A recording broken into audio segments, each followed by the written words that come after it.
नाज़रीन इबरत television network से गॾु आहियां ग़ुलाम हुसैन ख़ासकेली अव्हांखे ॿुधाईंदा हलूं त अॼु सिंध में सकाफ़ती ॾियारो जेको आहे सो ईद वांगुरु सॼे सिंध सां गॾोगॾु सॼे पाकिस्तान में सॼी दुनिया में मल्हायो पियो वञे। सिंध में भी जेके आहिनि सो रैलियूं निकिरी रहियूं आहिनि। सिंध जे गादी वारे शहर कराची में भी मुख़्तलिफ़ रैलियूं जेके आहिनि सो कराची प्रेस क्लब फुआरा चौक ते जेको आहे सो मुनक़िद कयूं पियूं वञनि ऐं वॾे तइदाद में जेको आहे सो सियासी समाजी अदबी ऐं मुख़्तलिफ़ सकाफ़ती रंगनि सां टिमटार आहिनि। सिंध जे ॿिए नंबर वॾे शहर हैदराबाद में भी रैलियुनि जो सिलसिलो जारी आहे। मीरपुर ख़ास में भी जारी आहे।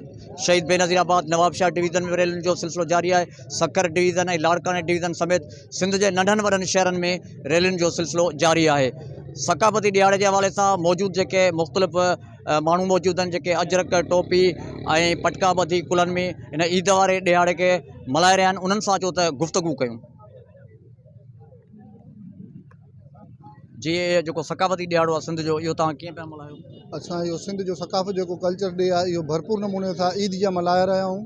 शहरी दुकानदारी ताज जे तरफ़ां हर साल वांगुरु हिन साल बि कैंप कान कई वई आहे। सियासी समाजी जेके बि रैलियूं हितां गुज़र थींदियूं उन ते कुलपाशी थींदी, उन्हनि खे वेलकम कयो वेंदो। असां जेको आहे हर दफ़ा इन खे भरपूर तरीक़े सां मल्हाईंदा आहियूं, ईद जा मल्हाईंदा आहियूं। महिरबानी। यकीनन अॼु सिंधियुनि जी ईद आहे, छो त ज़िंदा क़ौमूं हमेशह पंहिंजे तहज़ीब पंहिंजे कल्चर सां सुञातियूं वञनि थियूं। यकीनन असांखे अॼु तमामु घणी ख़ुशी आहे। जीअं सिंध जे कुंड कुर्छ में जेको आहे ही तक़रीबूं थी रहियूं आहिनि, पर काज़ीमंद बि जेको आहे सो हिन सिलसिले कल्चर डे जे हिसाब सां तमामु अॻिते आहे। अॼु असां सिंधियुनि जे ईद जो ॾींहुं आहे, मां इहो ई ज़रूरु चवंदुसि।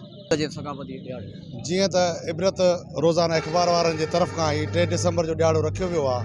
असां भरपूर तरीक़े सां इन जो आजिया कयूं था ऐं जेके बि रैलियूं निकिरंदियूं उन्हनि ते गुल निछावर कया वेंदा। हर साल वांगुरु असां कैंप लॻाई आहे दुकानदारनि जे तरफ़ खां। ऐं मां त चवां पियो त सॼी उमिरि इहे ॾियारा रहनि, असां सॼी उमिरि मल्हाईंदा रहंदासीं, छो त असांजी सकाफ़त ज़िंदा हूंदी त सिंधी क़ौम ज़िंदा हूंदी। सिंधी क़ौम हर जेके बि क़ौमूं आहिनि पंहिंजे पंहिंजे सकाफ़ती ॾियारा मल्हाए रहिया आहिनि। असां त चऊं था त हर रोज़ इहे सकाफ़ती ॾियारा हुजनि जेके असां मल्हाईंदा रहूं। ॾियारो ईद वांगुरु तव्हां कीअं पिया मल्हायो? तमामु ख़ुशी सां मल्हाए रहिया आहियूं। हीअ असांजे सिंध जो वॾो ॾियारो आहे। असां ही फ़ख़्रु था कयूं, हीउ ॾियारो असां बहितरीनु नमूने सां मल्हाए रहिया आहियूं। सकाफ़ती ॾियारो कीअं पिया मल्हायो? सर माशाल्लाह ज़बरदस्त तरीक़े सां तव्हां ॾिठो हूंदो शहर में घुमी आया त जोश जज़्बो नंढनि वॾनि ॿोड़नि बुज़ुर्गनि ॿारनि में अंदरि आहे। हीउ सकाफ़त ॾियारो असांजो हिकिड़ो अहिड़ो ॾियारो जंहिंसां असांजो सकाफ़त सां ज़िंदा रहणु सिंधी क़ौम जो ज़रूरी आहे। जेसीं ताईं असां सकाफ़त पंहिंजी ज़िंदा रखंदासीं त असां सिंधी क़ौम जो वजूद बि रहंदो। अॼु दुनिया जे कुंड कुर्छ जे अंदरि जिते बि असां सिंधी माण्हू रहनि था उहे जोश जज़्बे सां मल्हाए रहिया आहिनि। पाकिस्तान तहरीक इंसाफ़ काज़ी अहमद जेके आहे हिन सॼी क़ौम खे मुबारकबाद पेश करे थी त हीउ जेको असांजो क़ौम जो ॾियारो आहे हिन क़ौम खे भरपूर नमूने सां मल्हायो। हिकु ॾींहुं न, मां चवां थो सिंधी टोपी ऐं अजरक असांजो वतीरो हुजे जो असां जिते बि वञूं त असांखे अजरक पातल हुजे, दुनिया खे ख़बर पए त हीअ सिंधी क़ौम आई आहे, हीअ सिंधी माण्हू आहिनि जेके असांजो हिकु सिर्फ़ु अफ़सोस हिकिड़ो इन ॻाल्हि जो थिए थो अॼु असांजे ॿहिराणे में ओताक आबाद न आहे। ओताक असांजो हिकिड़ो सकाफ़त जो अहम जुज़ आहे। असांजो सिंधी माण्हू घुरिजे त असां ओताक को आबाद रखो ऐं असांजी सकाफ़त खे आबाद रखंदो त इंशाल्लाह सिंधी बि आबाद रहंदा।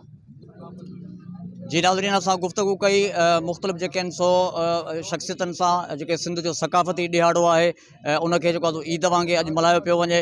कराची, हैदराबाद, मीरपुर ख़ास, शहीद बेनज़ीराबाद नवाबशाह, सखर, लाड़काने डिवीज़न समेत सिंध जे नंढनि वॾनि शहरनि ऐं ॻोठनि में भरपूर नमूने सां ऐं पाकिस्तान जे बि मुख़्तलिफ़ जेको आहे सो शहरनि में मल्हायो पियो वञे। अहिड़ीअ तरह दुनिया जे मुख़्तलिफ़ कुंड कुर्छ मुल्कनि में बि मल्हायो पियो वञे। दुबई, अमरीका, ऑस्ट्रेलिया, बरतानिया, अहिड़ीअ तरह दुनिया जे हर वस्ती वाहण में जेको आहे सो सकाफ़ती ॾियारे खे अजरक टोपी ऐं पटको पाए सिंधी जेको आहे सो सकाफ़ती ॾियारो मल्हाए रहिया आहिनि। ऐं घरनि में जेको आहे सो जेके सिंधी खाधा तयारु थींदा आहिनि उहे बि तयारु कया पिया वञनि। साथी रिपोर्टर फारूक जुनेजा सां गॾु ग़ुलाम हुसैन ख़ासकेली। वधीक ख़बरुनि ॾिसण लाइ ॾिसंदा रहो इबरत टेलीविज़न नेटवर्क।